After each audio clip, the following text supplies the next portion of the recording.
मौलाना साहब को भी दावत दूंगा, अगर वो हमारे सेहत कार्ड प्लस से मुस्तफ़ीद होना चाहते हैं तो हमारी खिदमत उनके लिए हाजिर है।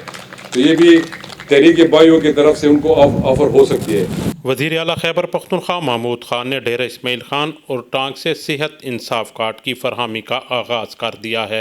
सेहत इंसाफ कार्ड की फरहमी की इफ्तिताई तकारीब में खिताब करते हुए उन्होंने कहा कि इस मंसूबे से लीवर और किडनी ट्रांसप्लांट की सहूलियात भी फराहम की जाएंगी कि इंशाअल्लाह 5-6 सालों के अंदर अंदर खैबर पख्तूनख्वा में जो तरक्की होगी इंडस्ट्री के हवाले से, लोगों की ज़िंदगी बदल जाएगी इंशाअल्लाह। और ख़ासकर ये खित्ता, ये CRBC लेफ्ट कैनाल के हवाले से, टांगज़ैम डैम के हवाले से यहाँ पर बहुत पोटेंशियल है फूड सिक्योरिटी उसके हवाले से। अगर हम अपने फूड सिक्योरिटी को सिक्योर करना चाहते हैं तो ये इस इलाके को साउदर्न डिस्ट्रिक्ट में उसका बड़ा पोटेंशियल मौजूद है, क्योंकि नॉर्दर्न डिस्ट्रिक्ट में हमारे पास ज़मीन नहीं है। वज़ीर आला महमूद खान ने CPEC इकनॉमिक जोन का इफ्तिताह भी किया। इस मौके पर उन्होंने कहा कि इस मंसूबे के क़याम से 22,000 अफराद को रोज़गार के मौके मुयस्सर आएंगे।